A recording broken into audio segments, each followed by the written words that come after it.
Hello everyone, कैसे हैं आप सब। आई होप आप बहुत अच्छे होंगे।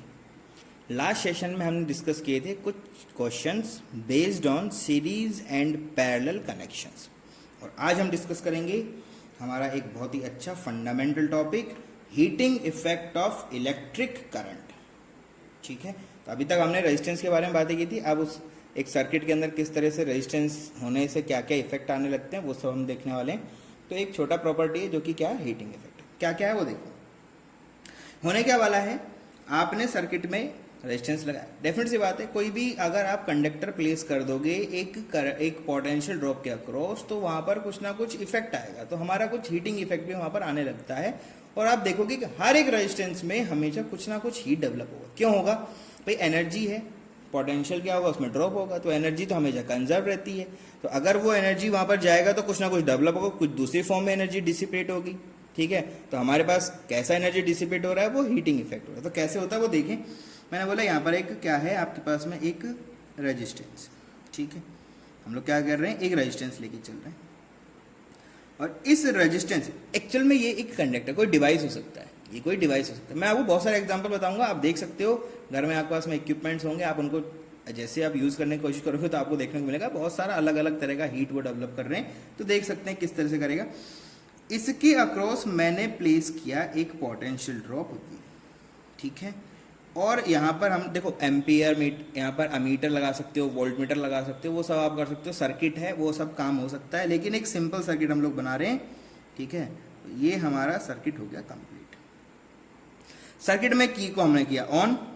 जैसे की को ऑन किया तो ये पॉजिटिव टर्मिनल, ये नेगेटिव टर्मिनल, और पोटेंशियल ड्रॉप कितना हुआ, वी। पोटेंशियल ड्रॉप हम कितना दे रहे हैं, वी, मतलब वी पोटेंशियल का बैटरी हमने अप्लाई किया। जैसे ही हमने की ऑन किया, यहां से करंट किया विच इज इक्वल टू आई, और करंट यहां पर एंटर किया रेजिस्टेंस में। तो होता क्या है रेजिस्टेंस के अंदर, जैसे ही करंट यहां पर जाएगा तो क्या होगा, इसमें से जब ये पास करेगा तो क्या होगा, इसका एनर्जी क्या होगा, ड्रॉप होगा। इसके बाद बहुत सारा एनर्जी, एक इलेक्ट्रॉन जब यहां से मूव करेगा या एक चार्ज यहां से जब मूव करेगा तो चार्ज के पास जो टोटल एनर्जी है वो कितना है, वी। जब ये यहां जाएगा तो ये अपनी एनर्जी क्या करेगा, क्योंकि यहां पर बहुत सारे ऑब्स्टेकल्स हैं यहाँ पर बहुत सारे, तो उनमें क्या करेगा, अपनी एनर्जी को लूज करेगा। सिंपल सी बात है यार, आप घर पड़े रहोगे तो कोई दिक्कत ही नहीं, एनर्जी स्टोर होता रहेगा, मोटे हो जाओगे। वहीं आपको दौड़ाना शुरू कर दें, ठीक है, तो या फिर कभी ब्रेकर आएगा, कभी गड्ढा आएगा, कभी पत्थर आएगा, तो सबसे बचते हुए चलोगे तो एनर्जी क्या होगी, एनर्जी डिसिपेट होगी ना, पसीना निकलेगा, है ना, वही सब चीजें हैं। तो ये आपका रेजिस्टेंस आर है। आई करंट यहाँ गया, एनर्जी था इसके पास में, यहाँ गया रेजिस्टेंस में। जैसे ही ये एंटर किया, इसको बहुत सारा मूव करना पड़ा और एनर्जी इसका लूज हुआ, और वापस से करंट यहाँ पर पहुंचा। आई करंट वापस से सर्किट में चला गया। अच्छा, एक चीज ध्यान रखना, बैटरी का काम करंट देना नहीं होता है, ये ध्यान रखना। बैटरी कभी भी करंट नहीं देती है। ये हम बताते हैं कि करंट ड्रॉ कर लो, नहीं, वो ये चार्ज आएगा, ये थका हारा चार्ज यहाँ पहुंचेगा। जैसे यहाँ पहुंचेगा ये उसको एनर्जी दे देगा, वापस उसके पास बहुत सारा एनर्जी जा रहा है, वो पूरा खर्चा करने जा रहा है, वो जाएगा रेजिस्टेंस में, अपना एनर्जी को वेस्ट करेगा और यहाँ पर जाएगा। रेजिस्टेंस में जब एनर्जी वेस्ट होने लगेगा तो यहाँ पर हमारे पास कुछ दूसरे तरह का एनर्जी डेवलप होगा, मतलब यहां से कुछ अमाउंट का हीट क्या होगा, लिबरेट होगा। यहां से क्या होगा, हीट यहां से लिबरेट होगा। क्लियर सब बातें, बढ़िया। अब बात आती है कि सर ये हीट कितना होगा। तो याद करो वो लेक्चर जिसमें हम पोटेंशियल डिफरेंस के बारे में आपको बताया था, पोटेंशियल के बारे में बताया था, पोटेंशियल एनर्जी के बारे में बताया था। और अगर आपको याद नहीं है तो पीछे जाएं, सेकंड लेक्चर को उठाएं, वीडियो उठाएं सेकंड, ठीक है, और उसको देखें तो आपको पता लगेगा किस तरह से पोटेंशियल था। ठीक है, इन्फानाइट से हम कोई चार्ज को लेके आते हैं तो कुछ वर्क डन करना पड़ता है, ठीक है, कुछ वर्क डन करना पड़ता है। तो किसी चार्ज को इन्फानाइट से किसी प्लेस पे लाने में जो वर्क डन करना पड़ता है वही क्या होता है, आपका पोटेंशियल। ठीक है, वो क्या होता है, पोटेंशियल। ठीक है, तो आप देखें, तो अगर हम बात करें तो पोटेंशियल क्या होता है। पोटेंशियल आपने कहा सर जो हमने वर्क डन किया, क्या लिखा आपने, वर्क डन किया किसको लाने में, एक चार्ज को लाने में, तो वर्क W/Q लिखते हो इसको, भाई इन्फानाइट से लाए थे यहाँ तक, कुछ वर्क डन किया, तो कौन से चार्ज का किया, इसके किया। तो यूनिट चार्ज के अक्रॉस में अगर ये करना पड़े तो उसके रेस्पेक्ट में आपने इसको डिफाइन कर दिया। तो आपने कहा सर यहाँ से हम लोग पता लगा सकते हैं, यहाँ पर क्या क्या लिखा है वो भी देख दो। V का मतलब क्या है, this is nothing but potential, ये क्या है, पोटेंशियल। Q क्या है, चार्ज, ठीक है, ये तो हमने आपको बताया हुआ है। चार्ज है, डब्ल्यू डी क्या है, work done, work done required, work done required to, क्या करना था, कैसे किया था, ध्यान दो वापस से, इन्फानाइट से चार्ज को यहां तक लाना है, इन्फानाइट से यहां तक लाने में, किसी पॉइंट तक लाने में जो वर्क डन है वो है, ठीक है। To bring a charge, bring a charge from infinity to a point, किसी पॉइंट पे लाने में ये काम करना पड़ता है। तो जैसे ये सब बातें हो जाएंगी तो आपने बता दिया कि सर देखो जो वर्क डन हो जाएगा वो कितना हो जाएगा, v मल्टीप्लाई बाय क्यू हो जाएगा, वो कितना हो जाएगा, v मल्टीप्लाई बाय क्यू हो जाएगा, ठीक है। देखोगे तो इसका यूनिट किसमें रहेगा बेटा, जूल्स में, इसमें रहेगा जूल्स में। वर्क डन हमेशा किसमें होता है, जूल्स में होता है। चार्ज हमेशा किसमें होता है, कूलम्ब्स में होता है। पोटेंशियल हमेशा किसमें होता है, वोल्ट्स में होता है। वर्क डन हमेशा किसमें होता है, जूल्स में होता है। तो जूल्स पर कूलम्ब से आपका क्या होता है, पोटेंशियल होता है, ये आपको ध्यान रखना है। क्लियर सब बात है। अब देखो, अब बात आती है कि वर्क डन इतना करना पड़ेगा, तो अगर मैं आपसे पूछूं कि भाई कितना एनर्जी कितना लॉस्ट हुआ, एनर्जी का कन्वर्जन हो रहा है ना, तो इसमें पहले एनर्जी बताओ, पहले आपको बताना पड़ेगा एनर्जी गया कितना था, उसी के हिसाब से तो हीट डिसिपेट होगा, ठीक है। तो एनर्जी कन्वर्ट करो, अभी तक तो पोटेंशियल था, वर्क डन था, हमारे पास तो कुछ ऐसा था नहीं, एनर्जी के फॉर्म नहीं था, तो एनर्जी में कन्वर्ट करो। तो आपने कहा सर देखो पावर की अगर बात करें तो वर्क डन एक एनर्जी है, ठीक है। ये इसमें क्या करेगा, इसमें वर्क डन इसमें ही रहेगा, ये पोटेंशियल वर्क डन की वजह से ये यहाँ जाएगा, कुछ एनर्जी लूज होगी। तो हमें पता लगाना है कि कितना एनर्जी पर यूनिट टाइम, क्योंकि करंट किसमें होता है, टाइम के रेस्पेक्ट में होता है, चार्ज टाइम के रेस्पेक्ट में मूव कर रहा है, तो हमें जो एनर्जी है वो भी विद रेस्पेक्ट ऑफ टाइम चाहिए। और एनर्जी पर यूनिट टाइम होता क्या है, वो हमेशा पावर होता है, ठीक है। तो आपने कहा सर हम पता लगाना चाहते हैं यहाँ पर पावर, और पावर होता क्या है, that is nothing but energy per unit time. क्या होता है, एनर्जी पर यूनिट टाइम, जिसको हम बोलते क्या है, जूल्स, ठीक है, जूल डिवाइड बाय सेकेंड्स, ठीक है, जूल पर सेकेंड बोलते हैं। और इसको लिखते कैसे हैं, वॉट्स। कैसे लिखते हैं इसको हम लोग बेटा, इसको हमेशा लिखना है आपको वॉट्स, ठीक है। डब्ल्यू से रिप्रेजेंट करते हैं, किससे रिप्रेजेंट करते हैं, डब्ल्यू से रिप्रेजेंट करते हैं। अब आप देखो, तो आपने कहा सर पावर क्यों चाहिए, भाई करंट जो है वो टाइम के रेस्पेक्ट में मूव करेगा, हीट जो है वो भी तो ऐसा तो नहीं है कि एक बार करंट गया तो हीट डेवलप होकर रह गया, बार बार जाएगा, ये तो सब काम हमेशा चलता रहेगा, जब तक ये पोटेंशियल ड्रॉप रहेगा तब तक ये करंट मूव करता रहेगा। तो मतलब ये हीट भी पर यूनिट टाइम के रेस्पेक्ट में क्या करेगी, हमेशा टाइम के रेस्पेक्ट में ये भी क्या होगी, रिलीज होती रहेगी। तो हमें इसकी कैलकुलेशन करनी है, तो जैसे इसकी कैलकुलेशन टाइम के रेस्पेक्ट करो क्या बन जाएगा, पावर। तो पावर पता लगाना है, तो पावर बोलेगा पी, एनर्जी क्या है डब्ल्यू, और टाइम क्या है टी, टाइम क्या है टी। तो आपने कहा सर देखो डब्ल्यू जो है वो होता है Q multiply by V divide by T, क्या है टी, सिंपल टी तो टी रहेगा। अब आपने कहा सर देखो हमें पता है कि जो करंट होता है वो होता है charge per unit time. Current क्या होता है, चार्ज पर यूनिट टाइम। तो इसका मतलब तो ये हुआ कि ये जो पावर है ये क्या हो जाएगा, v मल्टीप्लाई बाय आई। कैसे पता लगा भाई, Q बाई टी तो आपका I हो गया ना, तो पावर कितना हो जाएगा, V इंटू आई। इतना पावर हमारा क्या होगा, लॉस्ट होगा इस रेजिस्टेंस में। क्लियर सब बातें, इतना पावर हमारा यहां से चला जाएगा, ठीक है। अब आपने कहा सर नहीं हमें पावर नहीं चाहिए सर, हमें तो हीट चाहिए। कोई बात नहीं, जो तुम्हें चाहिए वही मिलेगा। कैसे मिलेगा, थोड़ा सा ध्यान दो। आपने कहा सर अभी अभी हमने पावर कैलकुलेट कर लिया और पावर हमारे पास में आ गया which is equal to V multiply by I. इसको अलग अलग फॉर्मेट में लेके आएंगे, ठीक है। तो आप चाहें तो यहां भी कर सकते हो, ठीक है, बाय ओम्स लॉ, ठीक है। आपने कहा सर ओम्स लॉ हम अगर यूज करें तो इसको बहुत सारे फॉर्मेट में लिखा जा सकता है पी को। तो ओम्स लॉ से आपको क्या पता लगेगा, तो आपने कहा सर ओम्स लॉ होता है V is equal to I multiply by R. क्या होता है, v is equal to I multiply by, ये फॉर्मूला है। तो आपने कहा सर यहाँ पर पुट कर देते हैं, सारी चीजें कैलकुलेट हो जाएंगी। तो आपका पावर ये भी किसमें बेटा, वॉट्स में, ध्यान रखना हमेशा वॉट्स में रहेगा ये। अब देखा आपने, तो आपने कहा sir p equal to V की जगह क्या पुट कर सकते हो, आई आर। तो क्या बन जाएगा, आई स्क्वायर आर। अगर आप आई आर पुट करोगे तो क्या बनेगा, v इंटू, सॉरी v की जगह तो पुट करेंगे, तो चलो यहाँ लिख देते हैं v इंटू आई है, v की जगह पुट कर दिया हमने i multiply by R multiply by I. तो क्या बन गया बेटा, I square multiply by R. तो पावर कितना हो गया मेरे पास में, आई स्क्वायर आर। तो एक तो फॉर्मेट ये हो गया, दूसरा फॉर्मेट ये हो गया। वैल्यू इसका भी वॉट्स में रहेगा, उसमें कोई चेंज नहीं। ठीक है। आप अगर चाहें तो आई को भी यहाँ पर पुट कर सकते हो v बाई आर, ठीक है। तो बहुत सारे फॉर्मेट बना सकते हो, बना देते हैं। चलो, तो आपने कहा sir v is equal to क्या कर दें हम लोग, I multiply by R put कर चुके हैं, तो v divide by R equal to क्या हो जाएगा, आई हो जाएगा। तो इसको भी पुट किया आपने, तो आपने कहा सर यहाँ हो जाएगा p is equal to v divide by R multiply by v, भाई आई की जगह पुट कर रहा है ना, तो क्या हो जाएगा v square divide by R, ठीक है। तो यहां से आपने पता लगा लिया एक और फॉर्मेट p का, p is equal to v square divide by R, कितना हो गया v square divide by R, ठीक है। तो ये आपका थर्ड फॉर्मेट हो गया। ऐसे अगर आप चाहें तो और भी यहाँ पर इटरेशन कर सकते हो, रेजिस्टेंस की जगह कुछ कुछ पुट कर सकते हो, जो करना चाहो कर दो यार, उससे कोई फर्क नहीं पड़ता, ठीक है।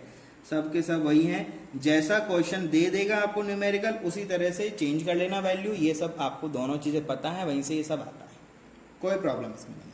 बात आती है हमें जो पता लगाना है वो है हीट, क्योंकि हम हीट के बारे में पढ़ रहे हैं। तो आपने कहा सर देखो हीट जो होगा, हीट जो होता है, तो आपने कहा सर देखो हीट अगर पता लगाना है तो ये सिर्फ हो जाएगा एनर्जी, तो हो जाएगा एनर्जी। तो आपने कहा sir heat is a kind of energy, और यहां पर हमने देखा कि हीट टाइम के रेस्पेक्ट में जाएगा तो पावर होगा, तो मतलब पावर को अगर टाइम से मल्टीप्लाई कर दो तो हीट मिलेगा, मिलेगा कि नहीं मिलेगा। तो आपने कहा सर बिल्कुल मिलेगा। तो हीट इक्वल टू क्या हो गया, P मल्टीप्लाई बाय टी, और P का वैल्यू क्या है बेटा, V multiply by I multiply by T, तो वही हो गया सब चीजें। तो H इक्वल टू क्या हो जाएगा, V multiply by I multiply by T लिख दो। 5 सेकंड में कितना हीट डेवलप होगा बता दो, 1 घंटे में कितना होगा, 1 आवर के अंदर, 3 आवर के अंदर, 5 सेकंड में, 10 सेकंड में, 15 सेकंड में, जो भी बताना है आप पर पुट करते जाओ। ध्यान रखना T सेकंड्स में होना चाहिए, I एम्पियर्स में, V वोल्ट्स में, क्लियर है। लिख देंगे इस बात को, कोई प्रॉब्लम नहीं है, ध्यान देने की वाली बातें हैं। T should be in seconds, ठीक है, यहां पर ध्यान देना। I हमेशा किसमें होना चाहिए, एम्पियर्स, किसमें होना चाहिए, एम्पियर्स में। V किसमें होना चाहिए, वोल्ट्स, ठीक है। तब जो हीट आपके पास में आएगा वो किसमें आएगा, जूल्स, किसमें आएगा, जूल्स, ये ध्यान देना। अगर ये समझिए किलो में कर दोगे, किलो वोल्ट कर दोगे तो किलो जूल में जाएगा, जो भी रहेगा आप ध्यान देना। फंडामेंटल यूनिट कितना है, जूल से, और सारे के सारे आंसर अगर ये ऐसे ऐसे पुट करोगे तो आपका आंसर जो आएगा वो किसमें आएगा, जूल्स में आएगा। अब देखो P की जगह VI पुट किया, तो आप चाहो तो I स्क्वायर आर भी कर सकते हो, आप चाहो तो V स्क्वायर बाय आर भी कर सकते हो, जो भी चाहो कर सकते हो, कोई प्रॉब्लम नहीं। तो हीट का और भी अगर आप फॉर्मूले बनाना चाहते हो तो क्या बन जाएगा, सिंपल। आपने कहा सर P की जगह पुट करना है, P की जगह क्या कर दें, I स्क्वायर आर, तो क्या दिया, I square R multiply by T हो जाएगा, ये भी ठीक है। और क्या हो सकता है, आपने कहा सर और भी करोगे तो हम लोग यहाँ पर V स्क्वायर बाय आर भी पुट कर सकते हैं, ठीक है। तो कितना हो जाएगा, V square by R multiply by T. तो अलग अलग फॉर्मेट हैं, किसके फॉर्मेट हैं, हीट के फॉर्मेट हैं। वैल्यू हमेशा किसमें आएगा, जूल्स में। वैल्यू इसी तरह से पुट करना है। आर पुट करोगे जब बेटा, तो आर हमेशा किसमें होना चाहिए, ओम्स में, किसमें होना चाहिए, ओम्स में होना चाहिए, ये ध्यान देना है। यूनिट पुट करोगे तो बहुत सारी चीजें आपको यहाँ पर बताएगा। तो ये हमारा फंडामेंटल है कि किस तरह से हीट डेवलप होता है। अब देखो बहुत सारे यूज हैं इसके, ठीक है, बहुत सारे यूज भी हैं, बहुत सारे खराबी भी हैं, ठीक है, बहुत सारी चीजें हैं हमारे पास में। तो सब डिस्कस कर लेते हैं कैसे कैसे यूज हो सकता है इसका, कैसे हम इसको काम में लेते हैं, ठीक है। तो हमेशा याद रखना, जब भी कोई करंट किसी रेजिस्टेंस में एंटर करेगा वो हमेशा कुछ ना कुछ हीट क्या करेगा, डेवलप करेगा, ठीक है। वो क्या करेगा, हीट डेवलप करेगा, ठीक है। कन्वर्जन होता है, एनर्जी लॉस होती है, क्योंकि देखो अक्रॉस, ये बातें लिख दो, अक्रॉस ए रजिस्टर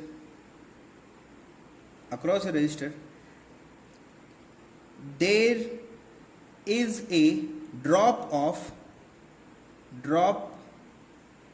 potential, ठीक है। पोटेंशियल ड्रॉप हुआ, और पोटेंशियल होता क्या है, that is work done, that is nothing but work done divide by charge. एक यूनिट चार्ज पे किया जाने वाला वर्क डन का वैल्यू है, ठीक है। कुछ ना कुछ पोटेंशियल क्या होगा, ड्रॉप करेगा। पोटेंशियल ड्रॉप से क्या होगा, ठीक है। तो बोलोगे in a register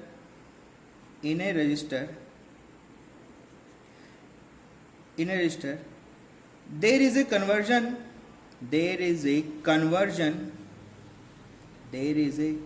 conversion of potential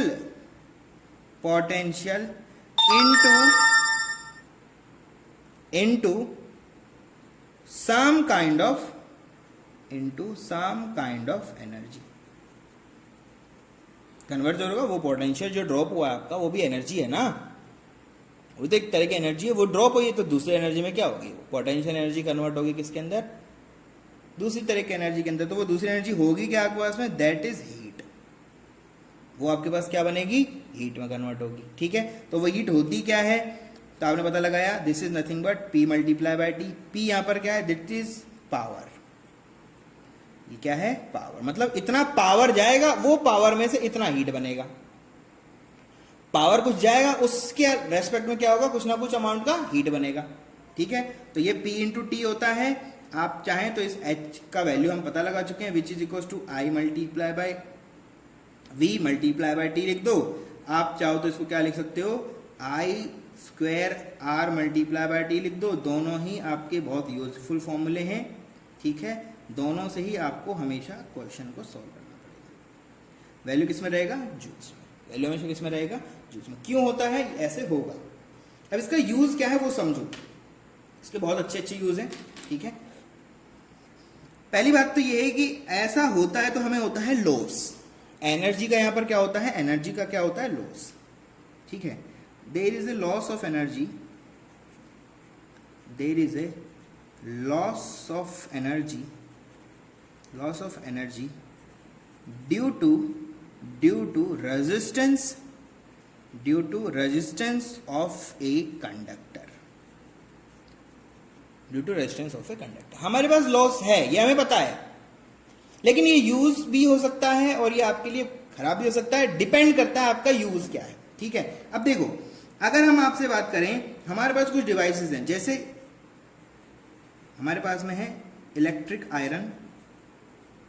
ठीक है, मेरे पास में है कोई हीटर, सर्दियां होती हैं, याद आता है हीटर। ठीक है, क्या होता है, हीटर होता है, याद आता है उस टाइम पे। ठीक है, गीजर भी होता है आपके पास में, वो भी एक तरह का हीटर ही है। ठीक है, तो अलग अलग बात नहीं करना है, गीजर हो, हीटर हो, इलेक्ट्रिक आयरन हो। ठीक है, इमर्जन रोड जिससे आप पानी गर्म करते हो, वो सब चीज़ें आप, इलेक्ट्रिक केटली बोल सकते हो, वो सब चीज़ें।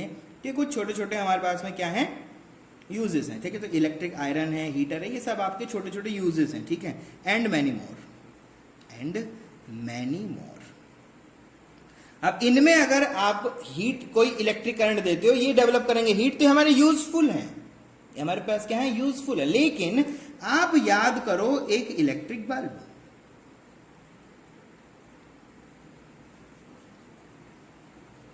याद करो आप एक इलेक्ट्रिक बल्ब, क्या ये यूजफुल है? जैसे ही एक इलेक्ट्रिक बल्ब के अंदर, छोटा सा डायग्राम बना रहा हूं मैं आपके लिए, ये हमारा एक बल्ब है। ठीक है, तो ये फिलामेंट है, ऐसा बना दिया। ठीक है, जैसे इसके अंदर करंट जाएगा, ये क्या करेगा, दो काम करेगा। क्या करेगा, मैक्सिमम अमाउंट का एनर्जी, ध्यान देना हमेशा, मैक्सिमम अमाउंट का एनर्जी इसका जाएगा किसके अंदर, heat lost in form of heat, जो कि हमारा क्या है, लॉस। और ये कैसा होगा बेटा, मैक्सिमम अमाउंट का जो आपने एनर्जी यहां पर यूज किया है, वो किस में जाएगा, हीट में चला जाएगा। और उसके रेस्पेक्ट में बहुत कम अमाउंट का ये क्या प्रोड्यूस करेगा, लाइट।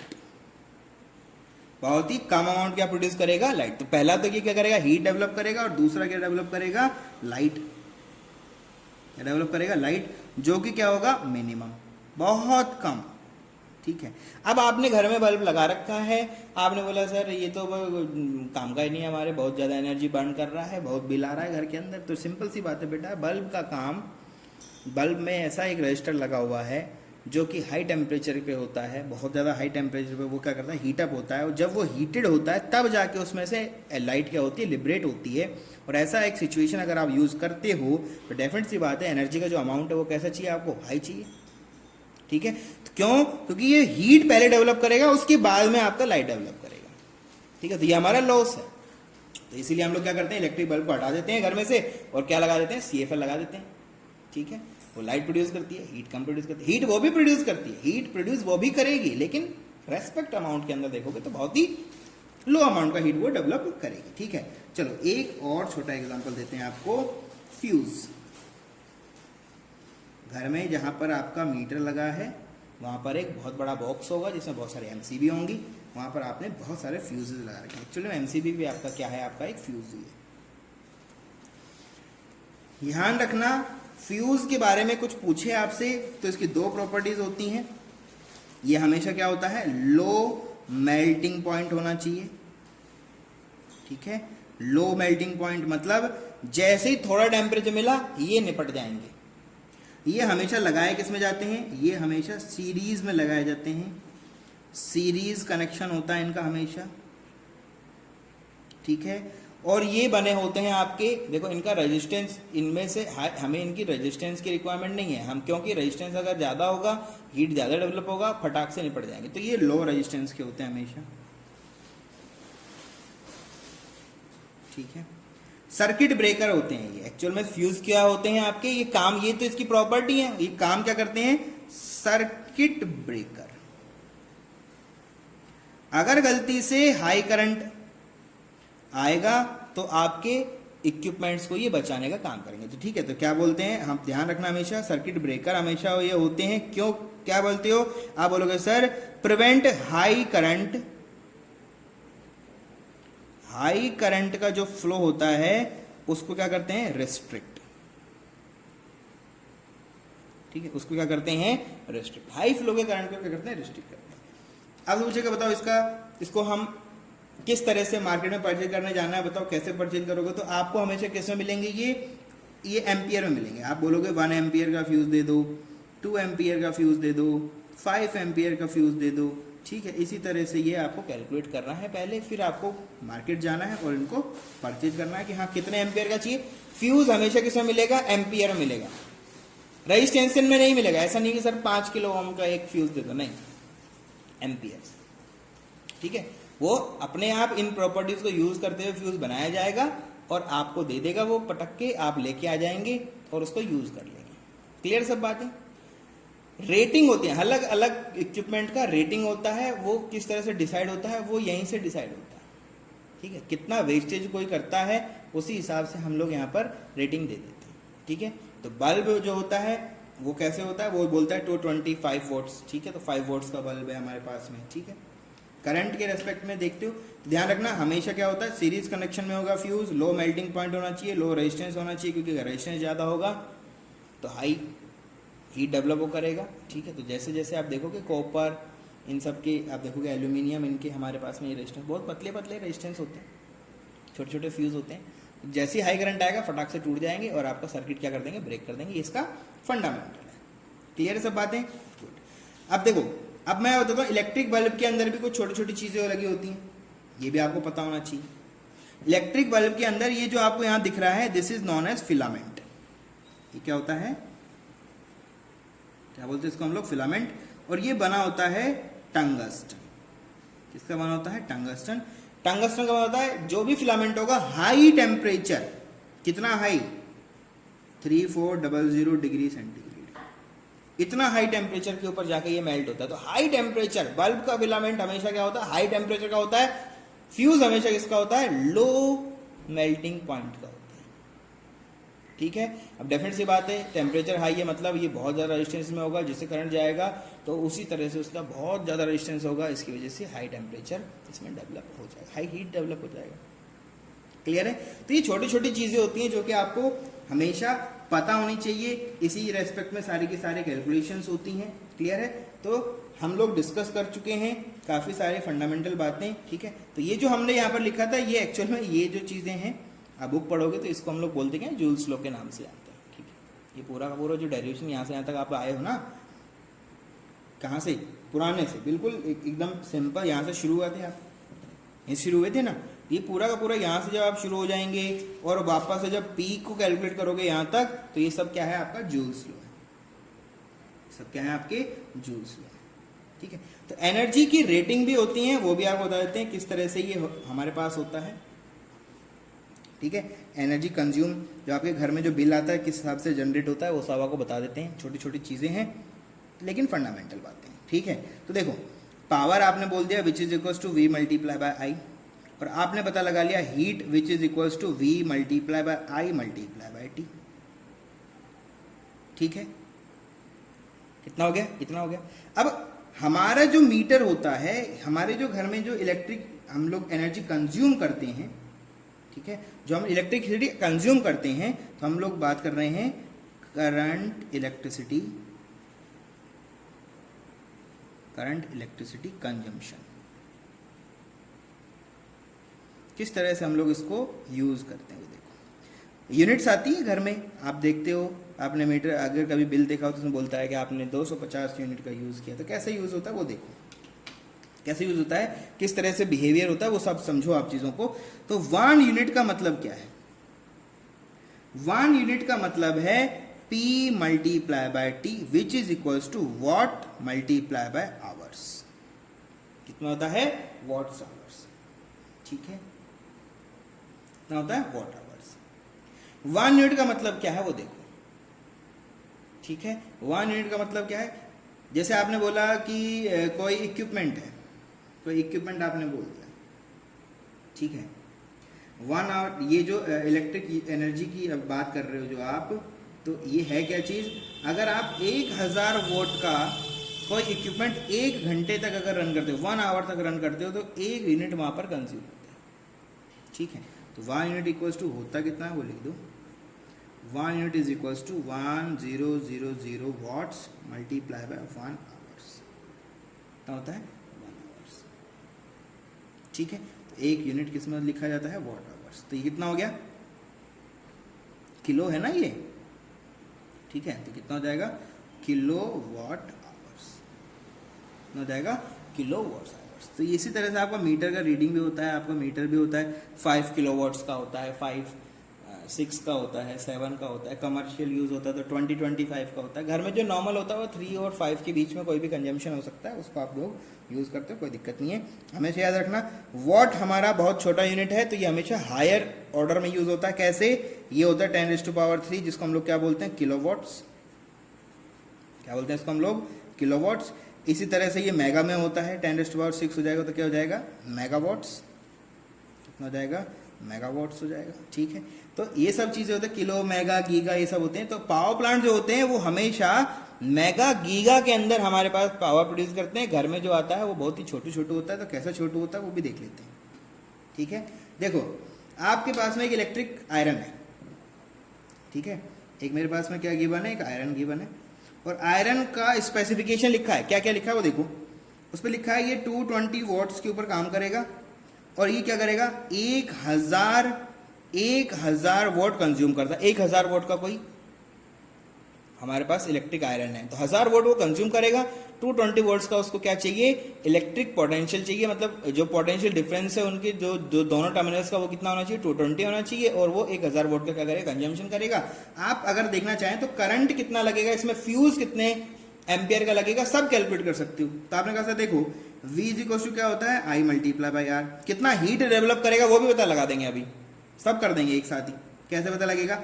आपने कहा देखो करंट अगर पता लगाना है तो ये हो जाएगा V डिवाइड बाय R,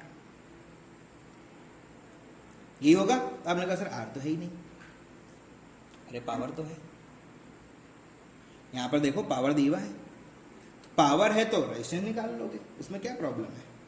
उसमें तो कोई प्रॉब्लम नहीं। कैसे पता लगाएं?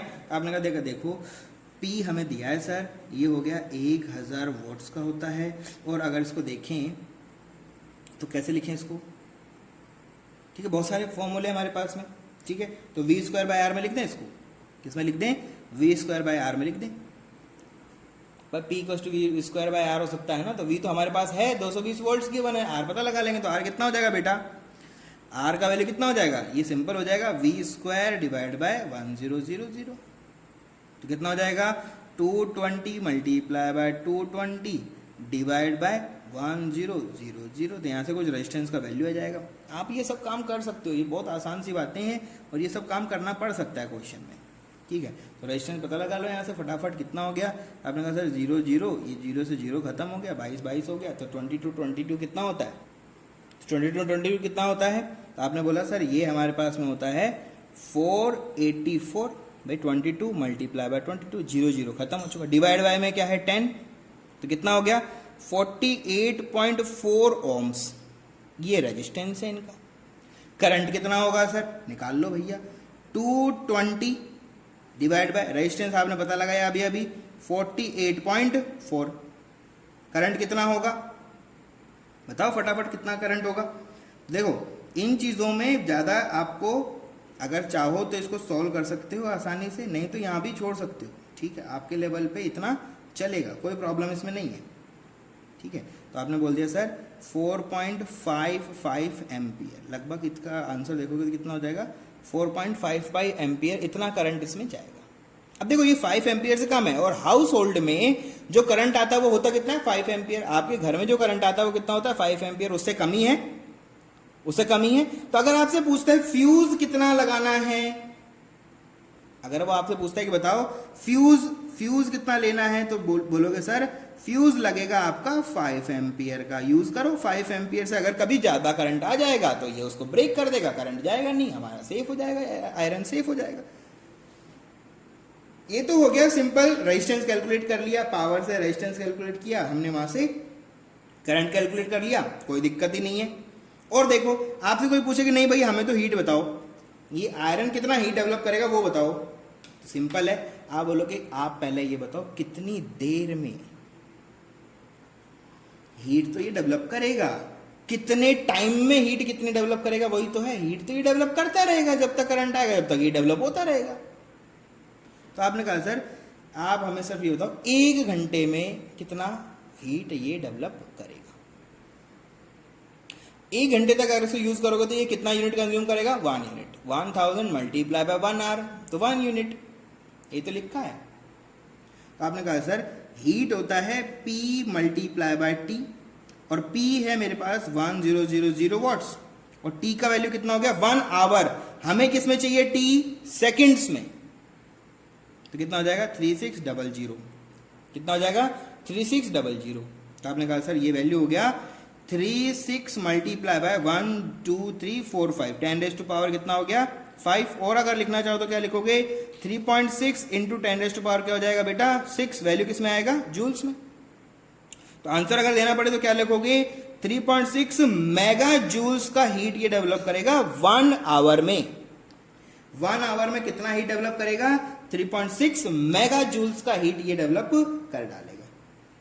क्लियर सब बातें। तो ये छोटी छोटी चीजें आप कुछ भी कैलकुलेट कर सकते हो, बस आपको रेटिंग दे दे, कुछ भी कोई वैल्यू बता दे, अगर वो करंट दे देता तो मैं पोटेंशियल निकाल लेता, तुरंत इसमें डिवाइड करता, भाई आई स्क्वायर आर से भी जो भी, देखो फॉर्मूले बहुत सारे हैं, पी इक्वल टू क्या होता है वी आई होता है, आई दिया होता वी निकाल लेता, 1000 में 5 को डिवाइड देता, फटाक से वी आ जाता, जैसे वी आता वहां से आर निकालता, आर निकाल के यहाँ पुट करता, फ्यूज का कैटेगरी आ जाता, हीट निकालता, टाइम से मल्टीप्लाई कर देता, आंसर आ जाता। बहुत सारे तरीके हैं, कुछ भी यूज करो, पर यूज करो, इंपॉर्टेंट क्या है यूज करना, हमारा बेसिक पर्पस है।